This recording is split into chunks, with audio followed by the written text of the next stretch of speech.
Coach Tim Skipper, and we'll start with questions here with Tim.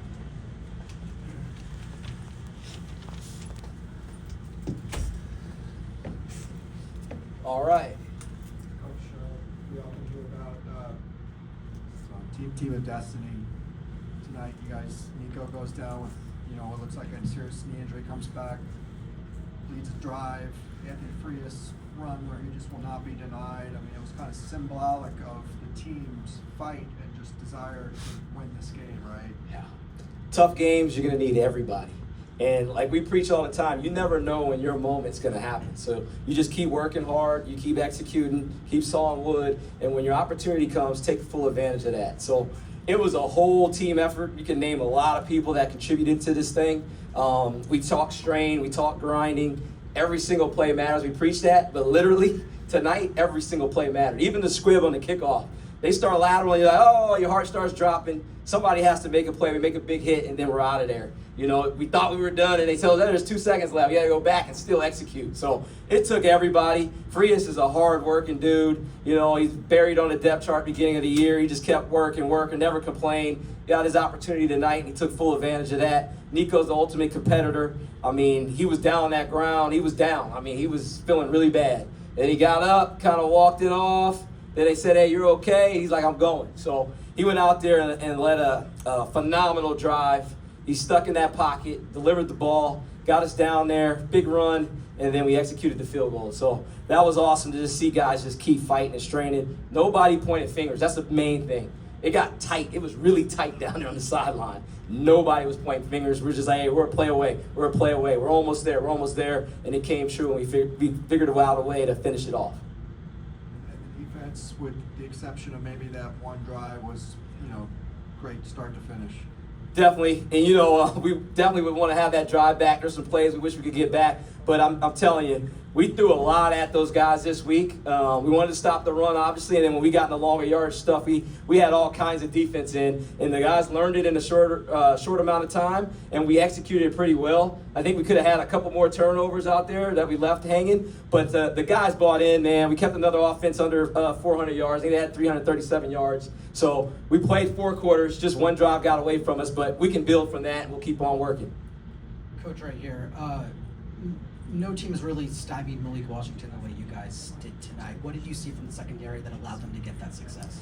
Well, like I was saying, and he's a great player, and I want to tip my hat to Maryland. They came out here on a long trip, and they went out there and fought. Our whole goal was to try to see if we could just try to confuse them as much as possible. In order to do that, though, our guys have to learn a lot. So we're looking at splits, we're looking at formations, and then we're getting into defense we want to get in. So it's pretty advanced. I'm happy and excited that we could do that. It was good to see that tonight, and we'll keep building from that. But without having a spring ball and a training camp with the defense, and to see how much we had in for this game, and then to execute it, I mean, it's phenomenal. It's phenomenal.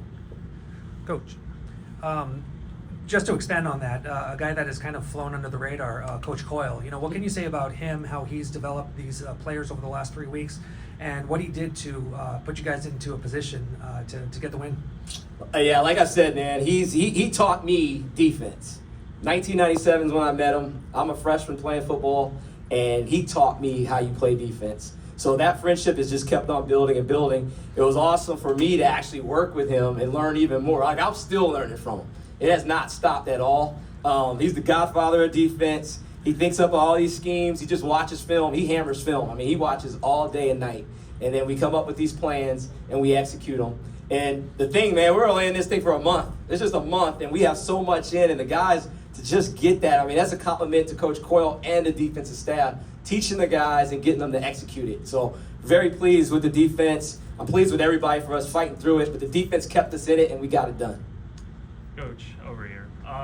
When Nico exited that game, and he left, everyone was thinking, oh my gosh, he's probably done for the night, and then he just came back out of nowhere. I'm just curious, what was your reaction? Were you as shocked as maybe some of us were? Deep breath. I just took a deep breath. I've been around football enough to know sometimes when it looks the worst, it's not, and sometimes when it doesn't, it is. So you just kind of take a deep breath, let the medical staff do their jobs, and we figure out where we are. I know with Nico, when I saw him start to walk off and his face started to come back normal, I was like, man, we have a shot here. We have a shot. And then they cleared him, and I was like, all right, let's go. I was hoping we didn't have to get to this where he needed that drive, but he ended up needing it, and he executed it. So ultimate competitors compete. He didn't want to come out. He went in there, and he did his thing. Hey, Coach, right here, Rashawn Haylock, KTLA5. You mentioned it got tight on the sideline there. What has allowed your team to be able to thrive in a situation like that, considering just the short amount of time in which they've been under your regime? Nice suit and tie, by the way. Thank you. But I think it's all about belief. Belief. The guys believe. They believe. There's nothing that happens throughout the game that's going to take our confidence away. And you don't really know that until you get in a tight game like that. I found out today that these guys believe. You know, I kind of knew that, you know. But when you get in a tight game like this and it's seesaw and everything's not going your way and all these things, and you find a way to pull it out and nobody pointed fingers and everybody stayed confident and positive, that tells you something. So I think belief is the key word. The guys believed all the way to the end, and I'm glad we got it done. Hey, Coach, Charlie Gonzalez, KPFK. Last week you taped papers on the back of their seats that said, "Are you a one-hit wonder?" to motivate them on the way to Michigan State. What did you do to motivate them this week? We just talked about things we needed to do to win. Our whole motivation this week was the standard's the standard, and that's playing winning football, executing and doing what we needed to do. Disciplined football also, like that goes hand in hand. So we've kind of identified our style of play, and now we need to match it every single Saturday. That's where we're at right now. So that will continue every single week. Preach from day one, always be on the rise. So that's our standard, and next week's going to need to be better than it was today.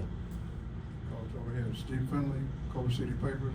Coach, you have a history, your family history of coaching. How important is that when it comes to games like this? Definitely, that's a great question. Dad coached forever and retired now, and my brother coaching with the Buffalo Bills. My parents, my brothers, everybody, all that blood is flowing through me. That family bond. I think about all the times we were just sitting at dinner and just talking ball. Situations, this happened, you know, all that stuff goes through your mind. My dad's a big clock management guy, so and the clock management sheet that I have, which is in my pocket right now, is his. And that's what I use. So as soon as the game got under 5 minutes, I just held that sheet of paper the whole time. And it just brings me back to all those memories and tough times, you know, but learning from tough times and never panicking and just work the game. I could just hear my dad saying, just work the game.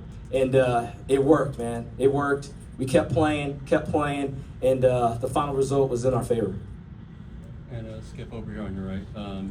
For Nico to, do that against a defense that, leads the nation in interceptions, to start the way he did and to come back over those last two drives and make the adjustments. What did you see out of him in those last two? Yeah, I'm not going to put it all on Nico. I mean, there's a lot of things that happened. Maryland did a great job of giving us some different looks. They mixed up stuff too. They did a really good job of that. And then our ground game, was hit or miss, So it was tough sledding out there. But for the whole entire offense, they had to stick together. It's all one unit. It's 11 guys with one heartbeat. And to just keep fighting and fighting and fighting. And Nico being the leader, and your leader's down, and maybe he's out, and then he comes back. Like, all that stuff matters. All that matters. And like I said earlier, the belief. Even after everything that's happened, we get out there for the last drive, they just scored on us. The belief was still there. Everybody was still, the emotions were high. Everybody was like, we're going to be all right. And just to see the guys battle, it just was awesome. All three phases had moments that were good. All three phases. We won this as a team today, and it's a great feeling. And one more here for Ben. You may not have heard big noon next week against Indiana.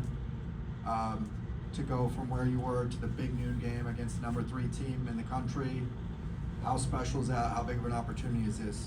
I did not know that till right now. To be honest with you, what's hitting me is a month ago, talking to all you guys, and if you told me we'd be in a big noon game, I'd be like, all right, you're just trying to mess with me. So that is awesome. It means we're doing something right. Full room in here means we're doing something right. We're going to have a lot of work to do. That's what's hitting me right now. And we'll get ready to go. We'll leave on Thursday, and we'll go play on Saturday. The time is whatever time it is where we're at, and we're going to go play. There's no excuses. We're not going to blame no trip or any of that stuff. We're going to go have a good week of practice, and we're going to go battle it out there. Thank you, Coach. Thank you, guys.